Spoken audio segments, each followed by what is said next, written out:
आपण 1-2 मिनटं सगळ्यांची कनेक्ट होण्याची वाट बघूया आणि मग माझं लाईव्ह सेशन स्टार्ट करूया. पार्टिसिपेंट्स कनेक्ट होताना दिसत आहेत. मागे जसा तुम्हा सर्वांचा प्रतिसाद मला लाभला भरभरून, तसाच आजही लाभो. जिजाऊ ब्रिगेड महाराष्ट्राने जे पहिलं आंतरराष्ट्रीय ऑनलाईन अधिवेशनाचं नियोजन केलं आहे त्याबद्दल मी त्यांचे हार्दिक अभिनंदन करते, शुभेच्छा देते. आणि आज तुम्हा सर्वांसमोर मी पुन्हा कनेक्ट झाली आहे आणि महाराष्ट्रातील पुरोगामी विचारांची गंगोत्री म्हणजे राजमाता राष्ट्रमाता माँसाहेब जिजाऊ हा विषय तुम्हा सर्वांसमोर मांडते.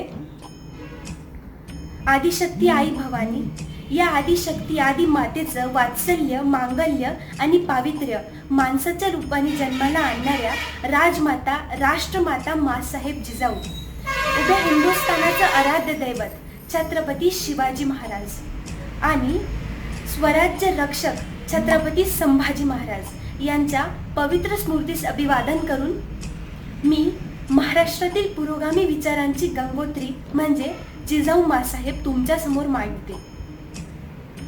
स्वराज्याचे 3 कोण तिघही वेगवेगळ्या ठिकाणी उभे राहतात. पहिले स्वराज्य संकल्पक शहाजीराजे भोसले, दुसरे स्वराज्य संस्थापक छत्रपती शिवाजी महाराज आणि तिसरे स्वराज्य रक्षक छत्रपती संभाजी महाराज. मग या सगळ्या जिजाऊंचे नेमके स्थान तरी कोणते? तर लक्षपूर्वक ऐका.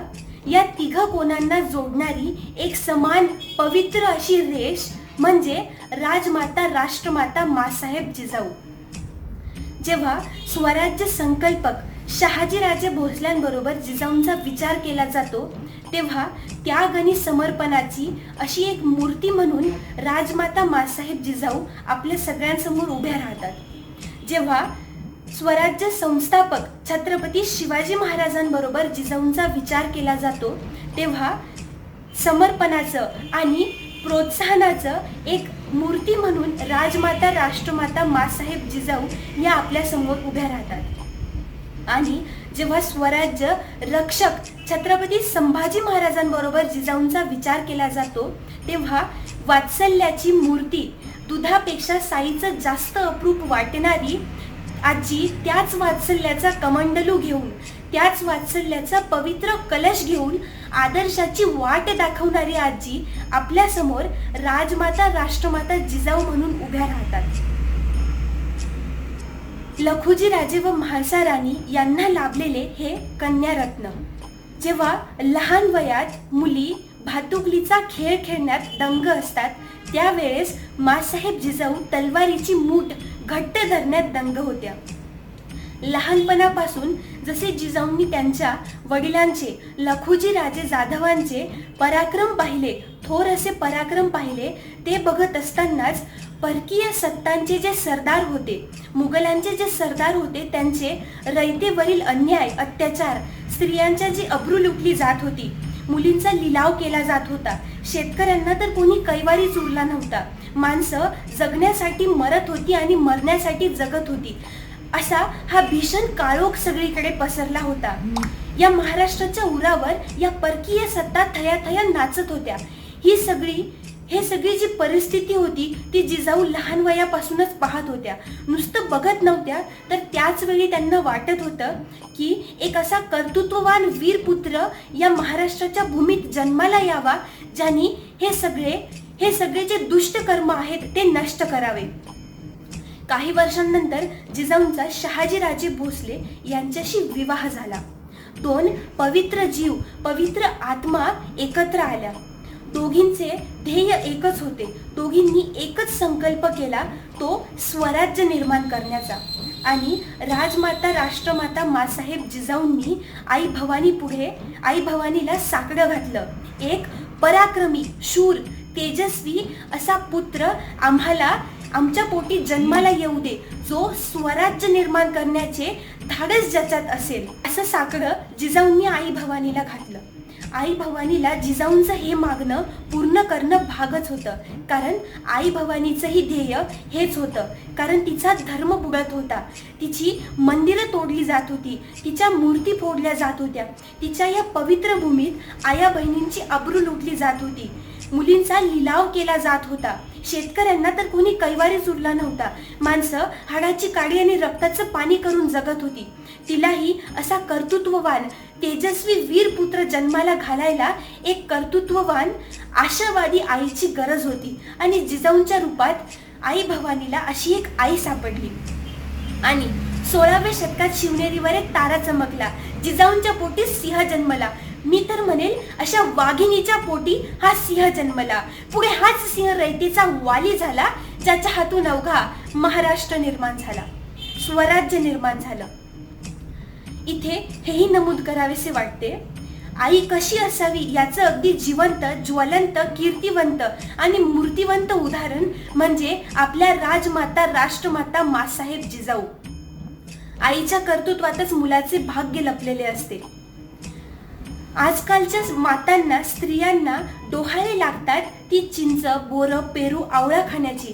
परंतु लक्षपूर्वक ऐका, या मातेला असे डोहाळे लागले की आपल्याला पुत्र असावा ऐसा, ज्याच्या डोईवर राजछत्र उभारून त्याची मिरवणूक निघावी. बघा ते ध्येय आणि ते विचार, पवित्र असे विचार. जिजाऊंनी शिवबांना पारतंत्र्यात सुरू झालेल्या आणि स्वातंत्र्यात संपलेल्या अशा गोष्टी सांगायला सुरुवात केली. सीता मातेचं हरण करणाऱ्या रावणाचा वध रामाने कसा केला, ते राम किती पराक्रमी असतील. बकासुराचा वध करून या प्रजेला त्या बकासुराच्या अन्यायापासून वाचवणारे भीम किती पराक्रमी असतील. अशा रामायण आणि महाभारताच्या पवित्र कथा जिजाऊंनी शिवाजी महाराजांना सांगितल्या आणि त्यांच्यावर हे पवित्र असे, ध्येयवादी असे संस्कार केले, ज्यातून शिवाजी महाराजांनी हे स्वराज्य निर्माण केले. त्यानंतर काही वर्षांनी जिजाऊ शहाजी राजांच्या सल्ल्याने शिवबांना घेऊन पुण्यात आल्या. पुण्याची अवस्था ही बघण्यासारखी होती. अगदी भकास, कंगाल झालेलं होतं पुणे. कारण तिथे जिजाऊ आल्यानंतर जिजाऊंनी पाहिलं, या पवित्र भूमीत, या पवित्र मातेत एक पहार रोवलेली होती. त्या पहारीवर एक तुटकी चप्पल आणि फुटकी कवडी टांगलेली होती आणि सांगितलेलं की जो कोणी या पुण्यात राहील त्याचा निर्वंश होईल. अशा पुण्यात जिजाऊ माँसाहेब आल्या. त्यांनी आता जर समजा वतन चालवायचं, जहागिरी करायची, तर ती कोणावर, हा जिजाऊंसमोर सगळ्यात मोठा प्रश्न होता. जिजाऊंनी रयतेला साथ घातली, या पुण्यात या, तुमच्या घरी परत या. आणि रयतेने विचारलं की जो कोणी इथे राहील त्याचा निर्वंश होईल असे सांगितलेल्या भूमीवर आम्ही कसं परत यावं, कोणाच्या भरोशावर. आणि कडाडल्या माँसाहेब जिजाऊ, तुमच्या शिवबा राजांच्या भरोशावर या, राजे समर्थ आहेत तुमच्या रक्षणासाठी. आणि हे ऐकताच रयतेने पुन्हा त्या पहारीकडे बोट दाखवला जिजाऊ आणि विचारलं की इथे सांगितलं आहे जो कोणी या भूमीवर राहील त्याच्या कुळाचा निर्वंश होईल, मग यावं कसं, राहावं कसं माते इथे.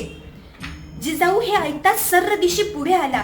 ती भाळ ह्या मातेतून उखडून टाकली आणि सांगितलं, आम्ही राहू इथे. आमचा कुळाचा निर्वंश झाला तरीही शिवबांसोबत आम्ही राहू इथे. जिजाऊ पुण्यात शिवबांना घेऊन राहू लागल्या. बघता बघता रयतेचा विश्वास बसला. रयतही पुण्याकडे येऊ लागली, घरी येऊ लागली. इथे पुण्यालाही आणि जिजाऊंनी शिवबांच्या हातून सोन्याचा नांगर या शेतीत, या पवित्र भूमीत चालवून घेतला. रयत इथे परत आल्यानंतर इथे वस्ती वसवू लागली. आणि त्यानंतर रयतेपुढे असा प्रश्न निर्माण झाला की आपण इथे आलो, इथे घरही वसवलं, पण आता खावं काय, प्यावं काय, पेरावं काय, शेती करावी तर ती कशी. आणि इथे महाराष्ट्रातल्या पहिल्या सहकारी संस्थेचा निर्माण झाला, ज्याचे नाव होते स्वराज्य. आणि या सहकारी संस्थेचे नाव, संस्थापिका होत्या राजमाता, राष्ट्रमाता माँसाहेब जिजाऊ. जिजाऊंनी या सहकारी संस्थेतून या लोकांना खतं दिली, बी बियाणं दिलं आणि बैलाच्या जोड्या दिल्या शेतकऱ्यांना. बघता बघता शेतकऱ्यांनी कष्ट घेऊन, घाम गाळून इथे पीक पिकवलं. आणि जसं जसं हे पीक डोलू लागलं तसं आणखी एक संकट असं येऊन पडलं ह्या पुण्यावर. रानडुक्करं जी होती ती या पिकाचा नाश करू लागले आणि शेतकरी पुन्हा जिजाऊंकडे आले आणि सांगू लागले, माता आता काय करावं आम्ही. आणि जिजाऊंनी गावोगावी दवंडी पेटवली आणि सांगितलं, जो कोणी या रानडुकरांचा नाश करेल, जो कोणी या रानडुकरांना मारेल, त्याला आम्ही सोन्याचं कडं प्रदान करू आणि पुरावा म्हणून त्याची शेपटी आम्हाला आणून दाखवावी, एवढी मात्र अट होती. बघता बघता तरणीबाण पोरं ही रानडुकरांची शिकार करून त्यांची शेपूट कापून ही राजमाता मासाहेब जिजाऊंना दाखवायला आणत होती आणि सोन्याचं कडं प्राप्त करत होती. जिजाऊंनी एका दगडात 2 पक्षी मारले होते. पहिलं ती रानडुकरं संपवण्याचं आणि दुसरं या स्वराज्य स्थापन करण्यासाठी तरणीबाण पोरं मावळ्यांच्या रूपात या स्वराज्याला मिळत होती. हे असे 2 ध्येय जिजाऊ मासाहेबांनी साध्य केले होते. एके रात्री सुमारास 2:30-3च्या सुमारास 3-4 पोरं लाल महालाच्या दिशेने येऊ लागली आणि त्यांच्याकडे अख्खं रानडुक्कर ते घेऊन येऊ लागली. पहारेकरांनी त्यांना थांबवलं आणि सांगितलं, कुठे चाललात. ती पोरं, त्यांच्यातला एक पोरगा पुटपुटला, मासाहेबांकडे जी, मासाहेबांना हे रानडुक्कर दाखवायचं आहे आणि माझं पराक्रमही दाखवायचं आहे. तितक्यात तो पहारेकरी म्हटला, अरे खोळावल्यात का, आता रात्र झाली, मासाहेब झोपल्यात. ते पोरग पुन्हा म्हणालं, त्याने हट्टच धरला मासाहेबांना भेटण्याचा. हे सगळं ऐकून, ही सगळी पुटपुट ऐकून जिजाऊ मासाहेब जातीनिशी तिथे आल्या आणि जिजाऊ मासाहेबांनी त्या पोराकडे एक नजर टाकली आणि त्या रानडुकराकडेही एक नजर फिरवली आणि विचारलं, इतक्या रात्री का आलात तुम्ही इथे. आणि जिजाऊंनी सांगितलं की तुम्हाला जर सोन्याचं कडच पाहिजे होतं तर मी हे देखील दवंडीत सांगितलं आहे की रानडुकराची नुसती शेपूट आली तरीही चालेल. त्या पोराने मान खाली घातली आणि म्हटलं, ध्यानातच नाही राहिलं जी. आणि जिजाऊंनी विचारलं, तुला जर सोन्याचं कडच हवं होतं तर उद्या सकाळी यायचं की, आम्ही दिलं असतं सोन्याचं कडं. आणि हे ऐकताच तो मुलगा ढसाढसा रडू लागला आणि सांगू लागला, मासाब, आम्हाला सोन्याचं कडं नाही पाहिजे जी. तुमच्या शाबासकीची एक थाप फक्त आमच्या पाठीवर पडली ना की कसं 10 हत्तींचं बळ आल्यासारखं वाटतं. मासाब, आम्हाला सोन्याचं कडं नको, आम्हाला फक्त तुमच्या शाबासकीची एक थाप आमच्या पाठीवर पाहिजे आहे. आणि मासाहेबांनी त्यांना विचारलं, नाव काय रे पोरा तुझं. त्या पोराने त्याचं नाव सांगितलं, तानाजी मालुसरा म्हणतात जी मला, उमरट गावचा. आणि त्या दिवसापासून तानाजी मालुसरे जे स्वराज्याचे झाले ते शेवटच्या श्वासापर्यंत, शेवटच्या क्षणापर्यंत हे स्वराज्याचेच राहिले. इथं हे नमूद करताना अत्यंत अभिमान वाटतो. स्वराज्य हा तलवारीच्या धारीवर, स्वराज्य हा तलवारीच्या धाकावर नाही तर जिजाऊंच्या शाबासकीच्या एका थापेवर उभा आहे. जिजाऊ मासाहेबांचे हे थोर विचार होते. जिजाऊ मासाहेबांनी सती जाण्याची प्रथा ही मोडून काढली आणि ती मोडून काढताना हे देखील नमूद केले, हे देखील सांगितले की आमच्या सासूबाई ह्या सती गेल्या नाही, आमच्या मातोश्री सती गेल्या नाही, आम्हीही जाणार नाही आणि आम्ही जिवंत असताना कुठल्याही स्त्रीला सती जाऊ देणार नाही. हे होते जिजाऊंचे पवित्र विचार. जिजाऊंनी शिवबांना अंधश्रद्धा कधीच पाळू दिल्या नाही, रूढी परंपरांनाही विरोध केला. म्हणूनच याच संस्कारातून शिवरायांनी जेव्हा तोरणा किल्ला जिंकला, तो तोरणा किल्ला जिंकल्यानंतर तिथे जो खजाना महाराजांना सापडला, त्या खजानात अनेक देवांच्या सोन्याच्या मूर्त्या होत्या. याच संस्कारांमुळे शिवाजी महाराजांनी त्या सोन्याच्या मूर्त्यांचे मंदिर बांधली नाही तर त्या मूर्ती वितळून स्वराज्य बांधकामासाठी त्या धनाचा उपयोग करून घेतला. आणखी एक गोष्ट मला इथे सांगताना एक प्रसंग मला अभिमान वाटेल. जिजाऊ मासाहेबांनी अफजल खानाच्या भेटीसाठी जेव्हा शिवाजी महाराज निघाले तर जिजाऊंनी सांगितलं होतं की खानाला प्रतापगडाच्या पायथ्याशी येऊ द्या आणि मगच तुम्ही खानाच्या भेटीसाठी जा.